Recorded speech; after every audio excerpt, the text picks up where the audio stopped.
അല്ലയോ ജനങ്ങളെ, ഖദ് അളല്ലക്കും ശഹ്റും മുബാറകുൻ, നിങ്ങൾക്കിതാ വളരെ ബറക്കത്തുള്ള പവിത്രമായ ഒരു മാസം വന്ന് തണലിട്ടിരിക്കുന്നു. ശഹ്റുൻ ഫീഹി ലൈലത്തുൽ ഖദർ, വളരെ പവിത്രമായ ലൈലത്തുൽ ഖദർ കൊണ്ട് അനുഗ്രഹിക്കപ്പെട്ട മാസമാണത്.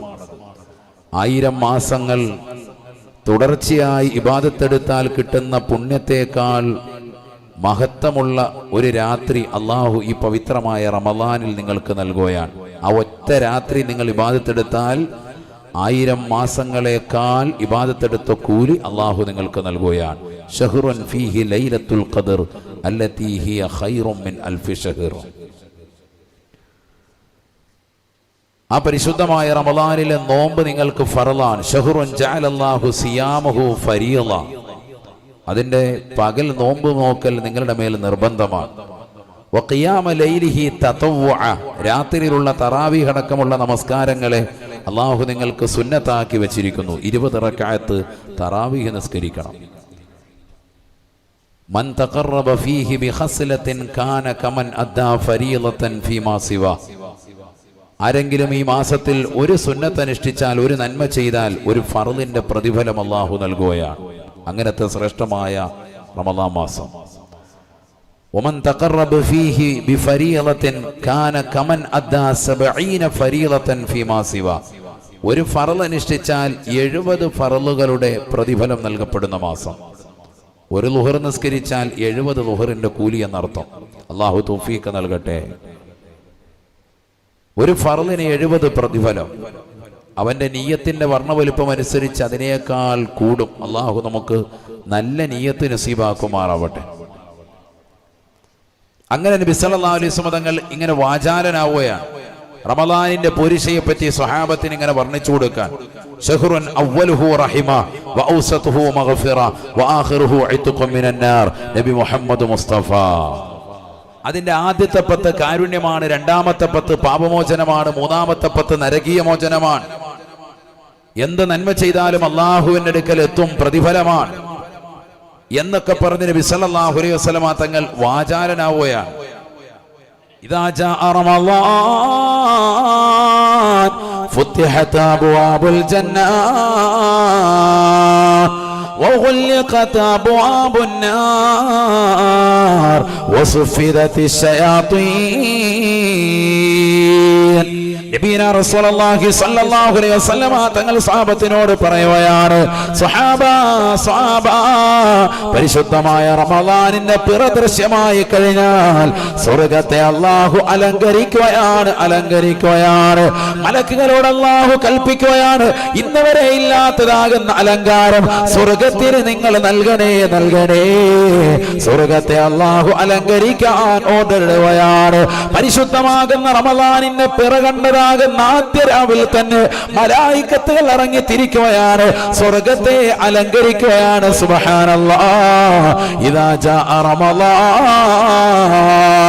ഫുത്തിഹത് അബ്വാബുൽ ജന്നah, സ്വർഗ്ഗത്തെ അലങ്കരിച്ചുകൊണ്ട് അതിന്റെ വാതിലുകൾ തുറന്നിടുകയാണ്. സ്വർഗ്ഗത്തിന്റെ 8 വാതിലുകൾ മലർക്കെ തുറക്കപ്പെടുകയാണ്. തീർന്നില്ല. വഗുല്ലിഖത് അബ്വാബുൻ നാർ, നരകത്തിന്റെ 7 കവാടങ്ങൾ കൊട്ടിയടക്കപ്പെടുകയാണ്. ജഹീമിനെ അടക്കപ്പെടുകയാണ്, സഖറിനെ അടക്കപ്പെടുകയാണ്, ഹുത്തമെ അടക്കപ്പെടുകയാണ്, ഹാവിയെ അടക്കപ്പെടുകയാണ്, ജഹന്നമിനെ അടക്കപ്പെടുകയാണ്. എല്ലാ നരകത്തിന്റെ കവാടങ്ങൾ അടക്കപ്പെടുകയാണ്. വഗുല്ലിഖത് അബ്വാബുൻ നാർ വസുഫിദതി ശയാതീൻ, വലിയ പിശാചുക്കളെ ചങ്ങലക്കിടുന്നതായ മാസമാണ് എന്നും നബിയുനാ ശഫീഉനാ റസൂലുള്ളാഹി. കാരണം ഇത് പുണ്യങ്ങളുടെ പൂക്കാലമായ മാസമാണ്, കാരുണ്യത്ത് വാരി വിതറുന്ന മാസമാണ്. കാരുണ്യത്തിന്റെ 10 ദിവസങ്ങൾ തന്നെ പ്രത്യേകമായി നൽകുന്ന ദിനരാത്രങ്ങളാണ്. പുണ്യമാക്കപ്പെട്ട പാപമോചനം അല്ലാഹു ലോകർക്ക് മുഴുവനും സമ്മാനിക്കുന്നതായ സമയമാണ്. പടച്ചിറപ്പിലേക്ക് പൊട്ടിക്കരഞ്ഞുകൊണ്ട് റമളാനിനെ ഇബാദത്ത് എടുത്തുകൊണ്ട് ധൈര്യമായി മുന്നേറുന്നതായ ഏതൊരു സഹോദരനുണ്ടോ, ചെറുപ്പക്കാരനുണ്ടോ, പാവപ്പെട്ടവന്റെ കണ്ണീരപ്പാൻ ഈ റമദാനിൽ തയ്യാറായ ഏതൊരു മനുഷ്യനുണ്ടോ, സഹോദരിയുണ്ടോ, ഫർളും സുന്നത്തുകളും ആദാബുകളും ശ്രദ്ധിച്ചുകൊണ്ട് പരിശുദ്ധമായ റമദാനിനെ യഥാവിധി സൽക്കരിച്ചവരുണ്ടോ, ആ റമദാനിന് അതിഥിയെ കൃത്യമായി പരിഗണിച്ചവരുണ്ടോ, അവന് തീർച്ചയായും നരകത്തിന്റെ വാതിൽ അവന് മുന്നിൽ അടയ്ക്കപ്പെടുകയാണ്. അവന് പാപമോചനം നൽകപ്പെടുകയാണ്. തീർന്നില്ല, അവന് നരകത്തിൽ നിന്ന് പരിപൂർണമായി മുക്തി അല്ലാഹു നൽകുകയാണ്. സ്വർഗത്തിലേക്ക് പ്രവേശിക്കാൻ വാതിലുകൾ തുറന്നിടുകയാണ്. എല്ലാം നബി സല്ലല്ലാഹു അലൈഹി വസല്ലം തങ്ങൾ ഇങ്ങനെ വിശദീകരിച്ചു. നബി തങ്ങൾ അതിനുവേണ്ടി തുടക്കത്തിൽ തന്നെ പറഞ്ഞ വാക്ക് കത് അവല്ലക്കും, നിങ്ങൾക്ക് വന്ന് തണലിട്ടിരിക്കുന്നു എന്നാണ്. ളില്ല് എന്ന് പറഞ്ഞാൽ തണൽ എന്നാണ്. നമുക്കറിയാമല്ലോ, 7 കൂട്ടർക്ക് പ്രത്യേകമായി അള്ളാഹു തണല് നൽകും. എവിടെ? നാളെ മഹ്ശറയിൽ. നമ്മൾ പണ്ടുകാലം മുതലേ കേൾക്കുന്ന ഹദീസാണ്. സബഅത്തുൻ യുളില്ലുഹുമുല്ലാഹ് യൗമ ലാ ളില്ല ഇല്ലാ ളില്ലുഹു. ഈ ലോകത്തിന് തമ്പുരാനായ, ജഗന്നിയന്താവായ, പരിപാലകനായ, സർവേശ്വരനായ, സർവാധിപതിയായ പടച്ചറപ്പിന്റെ തണലല്ലാതെ, അവന്റെ അർശിന്റെ തണലല്ലാതെ മറ്റൊരു തണലുമില്ലാത്തതാകുന്ന ലോകമല്ലേ മഹ്ശറ. യൗമ ലാ യൻഫഉ മാലുൻ വലാ ബനൂൻ.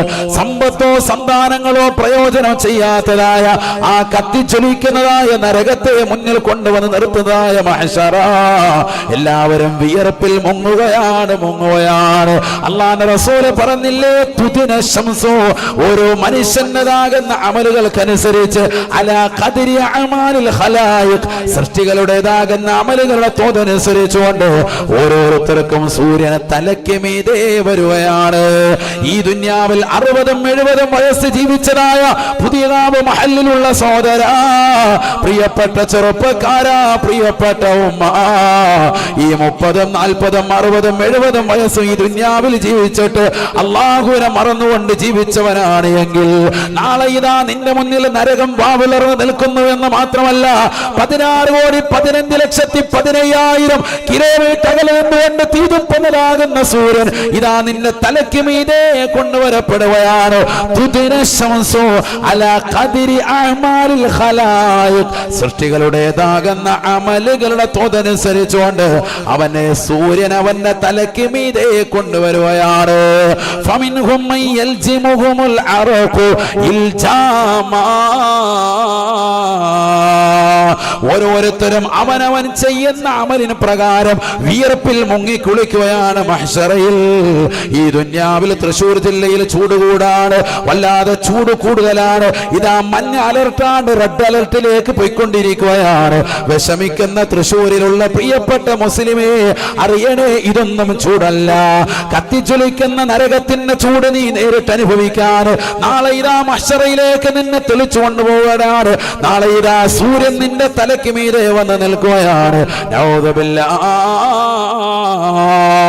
ഇന്ന് നിൽക്കുന്നത് 16,15,15,000 കിലോമീറ്റർ അകലെ നിന്നാട്ടാണ് സൂര്യൻ കത്തുന്നത് എങ്കിൽ അത് നിനക്ക് താങ്ങാൻ ഈ ഭൂമിയിൽ നിൽക്കുന്നത് നിനക്ക് പ്രയാസകരമാണ് എങ്കിൽ നാളെ നിന്റെ തലയ്ക്ക് മീതെ കൊണ്ടുവരപ്പെടുകയാണ്.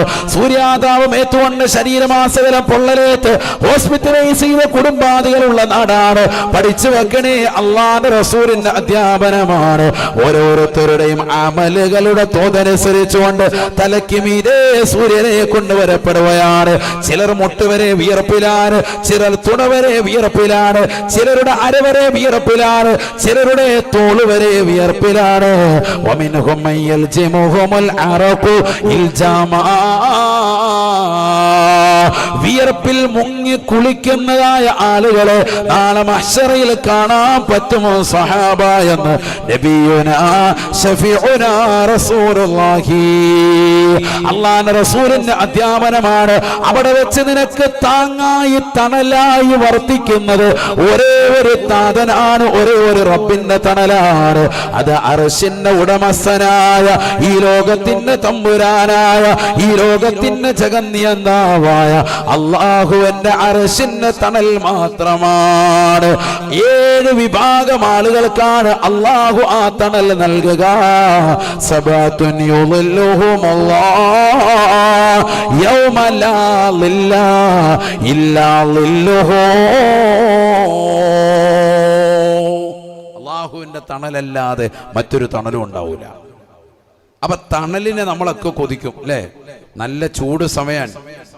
ഈ സമയത്ത് നല്ല റാഹത്തുള്ളതാകുന്ന ഒരു ജ്യൂസ് കിട്ടിയാൽ അങ്ങനെ ഉണ്ടാവും. റാഹത്തല്ലേ? കൊതിക്കുന്നുണ്ട് എല്ലാവരും. അല്ലാഹു ബർക്കത്ത് ചെയ്യട്ടെ. അങ്ങനെയാണല്ലോ. നല്ല ഉച്ചയ്ക്ക് നല്ല തണുത്ത് നിൽക്കുമ്പോൾ പെണ്ണുങ്ങൾ എന്ത് ചെയ്യുക? നല്ല തണ്ണിമത്തൻ്റെ ഒരു ജ്യൂസ് കൊണ്ടുവന്നു, വാട്ടർ മെലൻ. കുടിക്കുവോ? റാഹത്തായിട്ട് എപ്പോൾ കടിച്ചെന്ന് ചോദിച്ചാൽ മതി. കുടിക്കൂല. ഷുഗറാന്നൊക്കെ പറഞ്ഞ് നിൽക്കുന്ന ആൾ 2 ഗ്ലാസ് കുടിക്കും, ഉറപ്പാണ്. കാരണം എങ്ങനെയെങ്കിലും നല്ല ദാഹിച്ച് പരവശനായി നിൽക്കാൻ അല്ലേ? ചൂട് സമയം ഉച്ചയ്ക്ക് കഴിക്കൂലേ? ഫ്രൂട്ട്സൊക്കെ കഴിക്കേണ്ട അമ്മയാണ്. എന്തിനാണ് ഈ പിശിക്കുന്നത്? ഫ്രൂട്ട്സൊക്കെ വീട്ടിൽ വാങ്ങിച്ചിട്ടുണ്ടെങ്കിൽ ഉച്ചയ്ക്ക് നല്ല റാഹത്തായിട്ട് ഒരു ഫ്രൂട്ട്സ് കഴിക്കണം. അള്ളാഹു തൗഫീക്ക് തരട്ടെ. ഇതൊന്നും കഴിക്കൂല, ക്ഷീണം പിടിച്ച് ഇങ്ങനെ നിൽക്കുക, വെള്ളം പോലും കുടിക്കൂല. അള്ളാഹു നമുക്കൊക്കെ ആഫിയത്ത് തരട്ടെ. അപ്പൊ തണല് കൊതിക്കും. തണല് കൊതിക്കുന്ന സ്ഥലങ്ങളാണ് മഹ്ശറിൽ ഒരു അല്പം തണല് കൊതിക്കും. അവിടെ നമുക്ക് അള്ളാഹുവിന്റെ അർശിന്റെ തണല് തരും. അള്ളാഹു നമുക്ക് ഏവർക്കും നൽകി അനുഗ്രഹിക്കട്ടെ. അത് ആർക്കാണെന്ന് അള്ളാഹു പരിചയപ്പെടുത്തുന്നുണ്ട്. അപ്പൊ ഞാൻ അതിലേക്ക് പോവല്ല എന്റെ വിഷയം.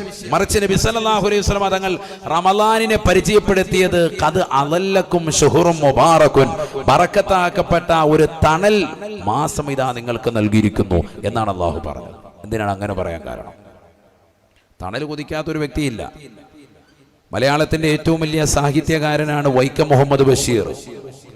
അദ്ദേഹം ഒരിക്കൽ സിനിമാ സംവിധായകനാകുന്ന സത്യൻ അന്തിക്കാടുമായി സംസാരിക്കവേ, അവസാന സംസാരമെല്ലാം കഴിഞ്ഞിട്ട് അന്തിക്കാട് പോകുമ്പോൾ വൈക്കം മുഹമ്മദ് ബഷീർ അദ്ദേഹത്തിന്റെ സരളമാകുന്ന ഒരു ശൈലിയുണ്ട്. ആ ശൈലിയിൽ പറഞ്ഞു, അന്തിക്കാട് നീ നിന്റെ നാട്ടിൽ ടൗണിലെത്തുമ്പോൾ ആ ബസ് സ്റ്റോപ്പിന്റെ അടുത്തുള്ളതാകുന്ന ആൽമരത്തിനോട് എൻ്റെ അന്വേഷണം ഒന്ന് പറഞ്ഞേക്കണം. അപ്പൊ ഇയാൾ ചോദിച്ചു, എൻ്റെ നാട്ടിലുള്ള ആൽമരം നിങ്ങൾക്ക് എങ്ങനെ അറിയാം? അന്തിക്കാട് ചോദിച്ചു. അപ്പൊ പറഞ്ഞു, നിങ്ങളുടെ ആ ആൽമരം എനിക്ക് നല്ലതുപോലെ അറിയാം. കാരണം എന്താ? നല്ല ചൂടുള്ള ഒരു സമയത്ത് ഞാൻ ഒരുപാട് തണല് കൊണ്ട് നിന്നതാകുന്ന ഒരു ആൽമരാണത്. ബസ് സ്റ്റോപ്പിൽ ബസ് കാത്ത് കുറേ നേരം നിന്ന സമയത്ത് നല്ല ചൂടുള്ള ആ സമയത്ത്, ഇന്നത്തെ പോലെ കെട്ടിടങ്ങളൊന്നും ഇല്ലാത്തൊരു കാലം, അന്ന് നിങ്ങളുടെ ആ ടൗണിലെ ആൽമരമാണ് എനിക്ക് തണല് നൽകിയത്. അതുകൊണ്ട് അതിനോട് എൻ്റെ അന്വേഷണം പറയണമെന്ന് ഒരു കുശലമായിട്ട് അദ്ദേഹം ഒന്ന് പറഞ്ഞു വിട്ടു എന്നർത്ഥം. ഇതൊരു പുസ്തകത്തിൽ വായിച്ചതാണ്. ഞാൻ പറയുന്നത്, ഒരു തണലൊന്നും മനുഷ്യന് ഒരിക്കലും കിട്ടിയാൽ അവൻ പിന്നെ മറക്കൂല. നമ്മൾ നല്ല ചൂടത്ത് നിൽക്കുമ്പോൾ നമുക്കൊരാൾ വിളിച്ചിട്ട് തണൽ നൽകണം, ഇവിടെ നിന്നു ആചാര്യ എന്ന് പറഞ്ഞ് നമ്മളെ കൊണ്ടുവന്നൊരു തണൽ തന്നിയാൽ നമ്മൾ ഒരിക്കലും എന്ത് ചെയ്യൂല, അയാളെ മറക്കൂല, എപ്പോഴും ഓർക്കും. അതങ്ങനെയാണ്. അതുകൊണ്ടാണ് നാളെ മഹ്ശറിൽ അല്ലാഹു അർശിന്റെ തണൽ നൽകപ്പെടുന്ന വിഭാഗം എന്നൊക്കെ പറയാൻ കാരണം അത്രയേറെ ചൂട്, വല്ലാതെ പ്രയാസപ്പെട്ട് ജനങ്ങൾ നിലകൊള്ളുന്നതായ ഒരു സമയമാണത്. അല്ലാഹു തൗഫീഖ് നൽകുമാറാവട്ടെ. അല്ലാഹു നമ്മളെ സാലിഹീങ്ങൾ ചേർക്കുമാറാവട്ടെ. ഇവിടെ നബി സല്ലല്ലാഹു അലൈഹി വസല്ലമ തങ്ങൾ എന്തിനാണ് റമളാനിനെ തണൽ എന്ന് പറയാൻ കാരണം? 11 മാസക്കാലം കഴിക്കാത്ത ഭക്ഷണമില്ല, എല്ലാം കഴിച്ച് കൊളസ്ട്രോൾ കൊണ്ട് ഷുഗർ, പ്രഷർ, എല്ലാ അസുഖങ്ങളുമായിട്ട് നടക്കുകയാണ്.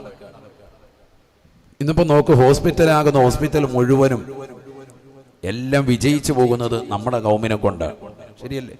ആണ്.